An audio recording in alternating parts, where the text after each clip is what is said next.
Assalamualaikum warahmatullahi wabarakatuh. Perkenalkan, nama saya Siti Nurasia. Saya dari Ekonomi Pembangunan.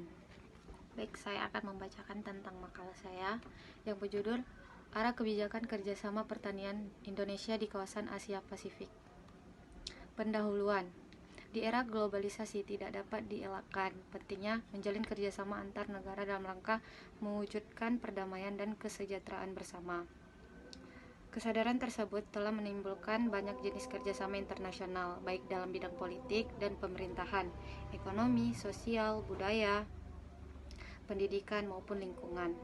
Semua ini didasarkan pada perhitungan mazhab liberal institusional mengenai adanya positive sum game dan mutual benefit antara aktor-aktor yang bekerja sama. Pemikiran akan pentingnya menjalin kerjasama khususnya di bidang pertanian merupakan salah satu upaya merespon berbagai tantangan di era globalisasi, di mana masing-masing negara di kawasan Asia Pasifik memiliki kelebihan dan kekurangan. Makalah ini bertujuan menganalisis kesiapan pertanian Indonesia, serta mereview beberapa kerjasama internasional yang dibangun di kawasan Asia Pasifik dengan kerangka analisis yang didasarkan pada teori-teori kerjasama internasional.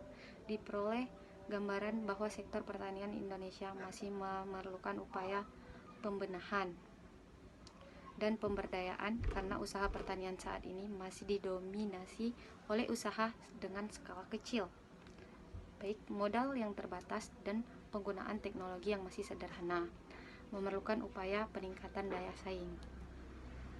Baik, pembahasannya adalah hambatan dampak kerja sama regional bagi pertanian pangan di Indonesia, manfaat dari dampak kerjasama regional bagi pertanian pangan di Indonesia, strategi atau arah kebijakan kerjasama regional bagi pertanian pangan di Indonesia.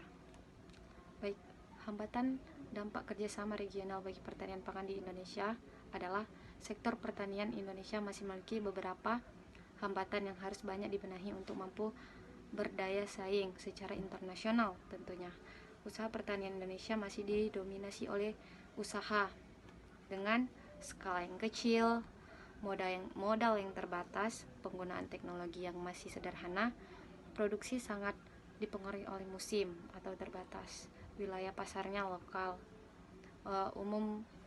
umumnya berusaha dengan tenaga kerja keluarga sehingga menyebabkan terjadinya involusi pertanian atau pengangguran tersembunyi dan akses terhadap kredit, teknologi, dan pasar sangatlah rendah. Apa manfaat dari dampak kerjasama regional bagi pertanian pangan di Indonesia?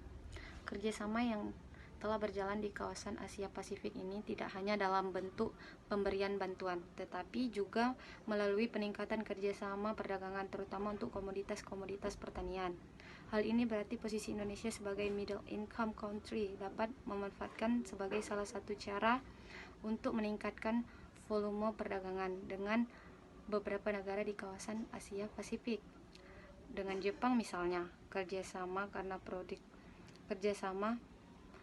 perdagangan pasca panen, seed treatment untuk beberapa hama seperti lalat dan lainnya, karena produk yang ingin masuk ke pasar Jepang harus memenuhi syarat dan ketentuan bebas dari hama tersebut.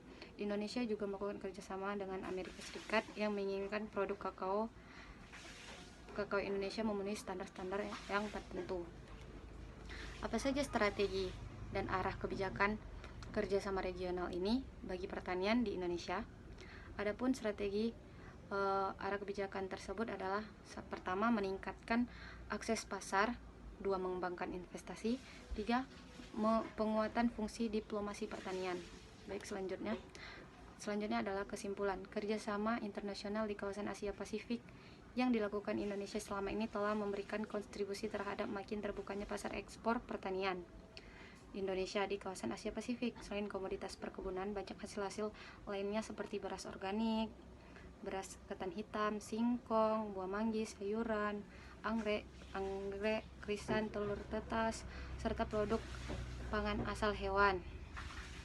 Baik, sudah mulai diekspor di berbagai negara di kawasan Asia Pasifik.